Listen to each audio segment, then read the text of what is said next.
All right, who's got another question? Yes, sir. I'm sure that throughout your career, you were offered many promotions and job opportunities. What were your most valuable qualities that always made you the right man for the job? You know, that's a terrific question. Everybody hear that?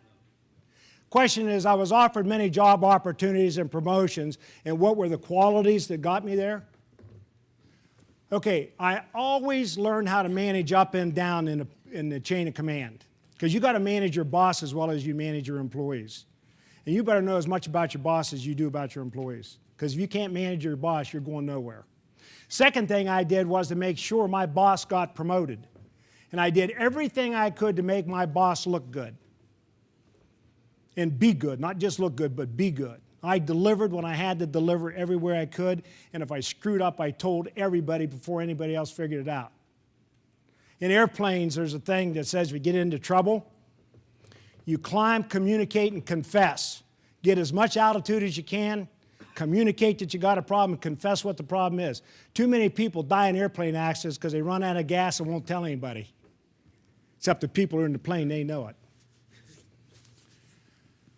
Got my boss promoted. And this is one you're going to have trouble with. Every time they asked me if I wanted a new job in a new place, I said yes before I even knew where it was at or where I was going. I moved 13 times in 12 years. And if they'd have said, you're going to Mars, I'd have gone looking for a spacesuit. Never went home and said, hey, what do you think about moving? I just said yes.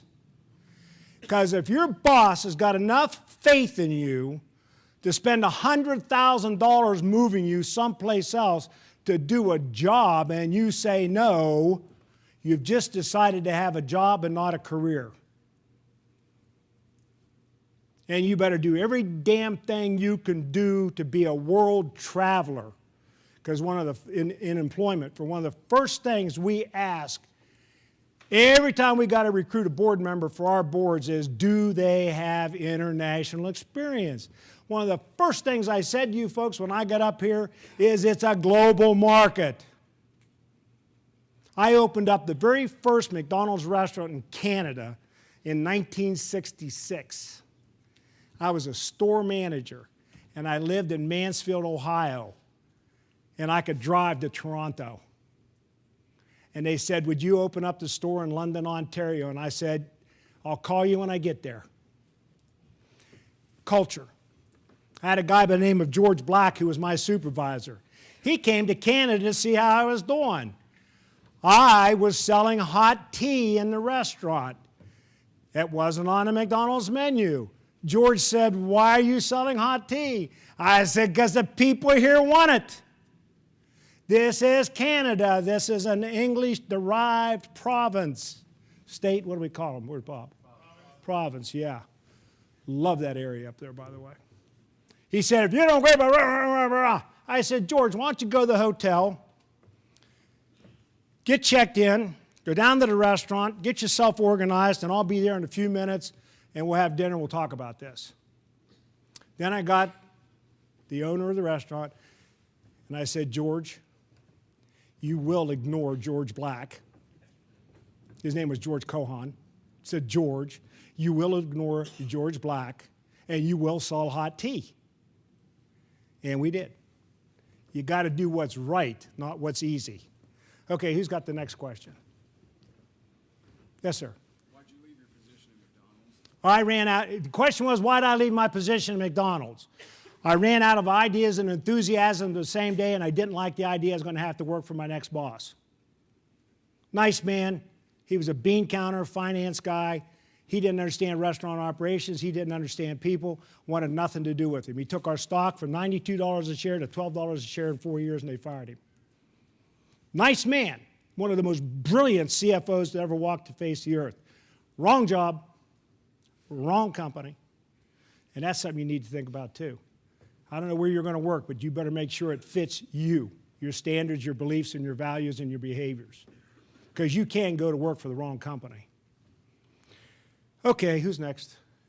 Tell me about time. 15 minutes. Okay, I'll go 24. Now here's what I want. Every time you guys ask me a question, I want you to stand up, tell me your name and where you're from, and do it with authority. Waylon Linseth from Bemidji, Minnesota.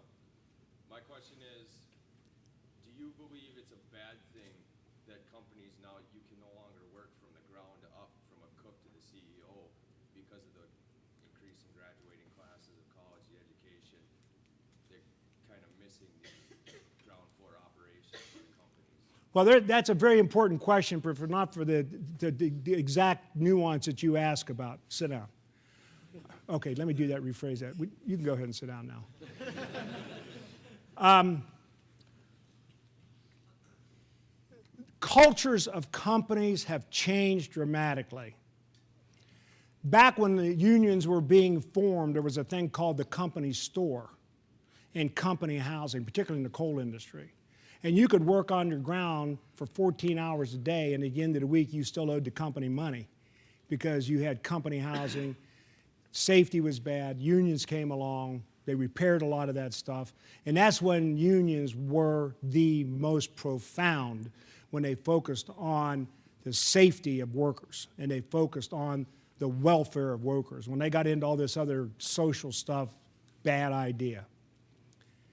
It's tragic that you can't start at the grassroots levels in corporations hardly anymore and work your way up.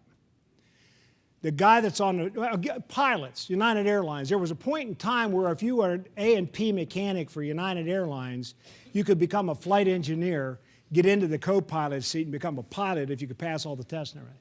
Ain't going to happen today. There's people that get commercial pilot's license, become double-I instructors, and can take $25,000 and go to Embry-Riddle and learn how to fly a 737 and never set foot in an airplane because of computers and simulators and all that kind of stuff. The needs are radically different. We call them 10%ers.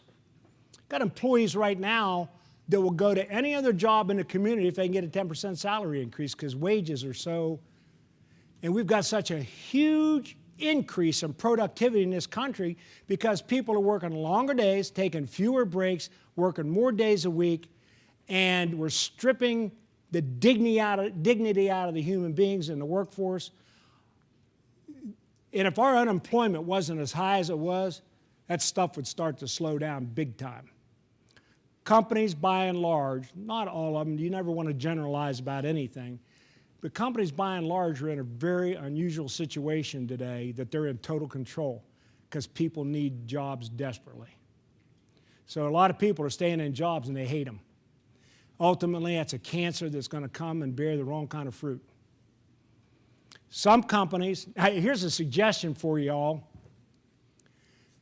Plan on starting your own business when you graduate. How many of you in here know what Snap-on Tools is? Okay, they got these franchise trucks that drive around, right? There's a guy in North Dakota right now that does over $1.5 million in business in one of those trucks and makes $350,000 a year. Why not look at a franchise? You all are young enough to recover. Go to friends, family, da-da-da-da-da-da-da. Get enough money to open up a yogurt store. Work 17 hours a day, 7 days a week, and get 2, 3, 4, 5 yogurt stores. You can start your own business. Not in the tech world, Apple, iPhone, new app bullshit. Because that stuff's not enduring. You might get rich in the short term, but over the long haul, you're going to be very dissatisfied with life. Think about a tangible, money-making enterprise. Think about the military as a career. They got superb training. Do you know you can't be an officer in the United States military today without a college degree? Do you know you cannot be a general in the military without having either a PhD or very close to having a PhD? General Jones, Commandant of the Marine Corps, had two PhDs in mechanical and electrical engineering. I want you to think about that. Our military is the most educated workforce in the world. It's got good things about it and bad things about it, but it's real. So, don't think about working for somebody else, work for yourself. Do you know that a typical millionaire in the United States takes 17 years to get there and works on average 17 hours a day, 6.5 days a week? I want you to think about that. Oh, by the way, the government didn't do it. And I got the blisters on my ass to prove it.